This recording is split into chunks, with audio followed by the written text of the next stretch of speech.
Hey everyone, it's me and welcome back to my channel. Lately, I feel like my art abilities have kind of stalled. I am 30 years old and I feel like my talent level is that of like maybe a college student still.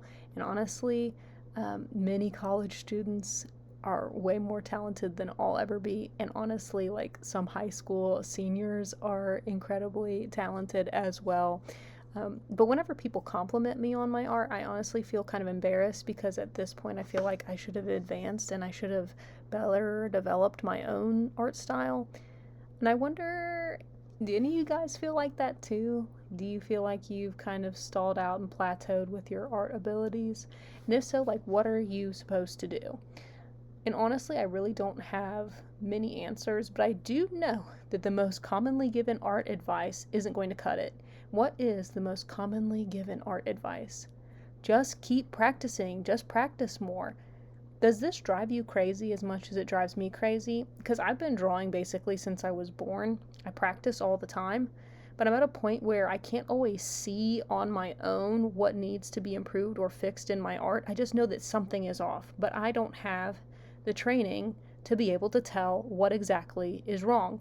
Also, if you have bad habits with your art, if you continually practice without any guidance or direction or correction, it's just going to solidify and more deeply entrench those bad habits and those mistakes. And then they will become part of your art style, and it'll become very difficult to overcome those mistakes and those bad habits because you continually practice them.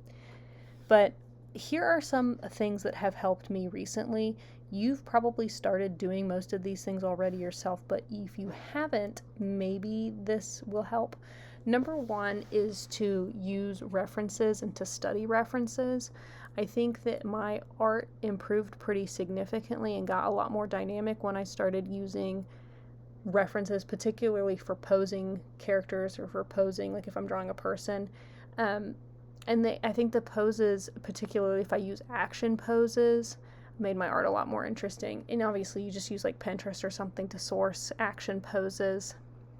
Even when I want to focus on facial expressions or clothing, using a fashion pose reference helped me break out of the bad habit of my characters just like literally just standing there. The second piece of art advice is to squint your eyes and look at your art from maybe a distance. And if when you do that, your art looks like one big unified blur, then you know you need to add more contrast. And so all you do to add more contrast is to make the darkest parts of your art a little darker and the lightest parts of your art a little lighter. And do not overblend it. And this is something that I feel like a lot of like high schoolers make the mistake of. They get like that little paper blending stick and they blend the heck out of their art, and it just makes it look blurry. Keep some texture in your art. It helps your forms be more defined and have actual defined shape. And even something soft like human skin, harsh shadows and stark lines can give the subject some structure. Otherwise, if you blend and blend like a human face, you look like, Lord Voldemort or something, where you just got some nostrils on a flat white face. The third tip I have is to find online classes and tutorials. So in this video, you see me painting a rubber duck and an apple. These were from free online workshops from an artist that I follow and admire on Instagram. Her name is Alai Ganuza, and she offers a color theory course that I cannot afford to take. Though I do think it's worth the price. This isn't me criticizing how she's priced. I think it would be worth the cost. I just can't afford it.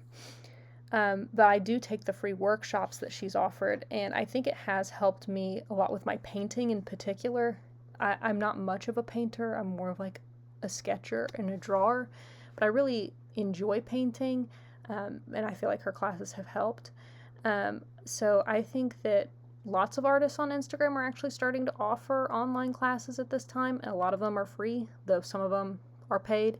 And a lot of them offer like free workshops basically to kind of entice you to pay for the full course. Even just the workshops are helpful, so you can find free stuff online too. I recommend finding some artists on Instagram or other websites, maybe even DeviantArt. I don't know, you guys still use that? But find some artists who inspire you and see what you can learn from them. Even if you they don't have classes available, you can watch a speed paint or a process video that they might post. And obviously it's like in this one, super sped up, but even sometimes from watching the super sped up speed paints, process videos, you can learn a thing or two and gain some insight. My fourth and final tip is to check your local library for books on art techniques, books about anatomy, or a reference for any subject that you're interested in capturing in your art. So if you are big into horses, a lot of times the library will have books about horses that are like illustrated or are photograph books. So I would recommend checking out your local library for some art books. In the end, this all does entail a lot of practice, but if you do these things, then you will be doing your practice with a guide. With practice, it will be purposeful. And I think that you could maybe make a goal to fill a sketchbook or complete a few paintings with these tips in mind and see if you notice any improvement.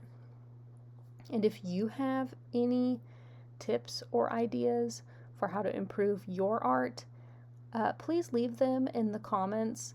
And if you are aware of any resources, especially free resources for art students, feel free to leave those in the comments as well. I would really appreciate it, and I'm sure the other people watching this video would appreciate it.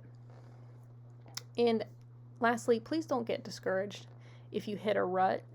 Find some new inspiration and keep going. That's what I've been trying very hard to do right now, is not get discouraged and just keep trying, mix it up, try new things.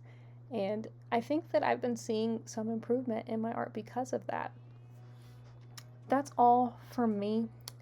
Please enjoy the rest of my speed paint, and I'll see you in the next one. Bye-bye!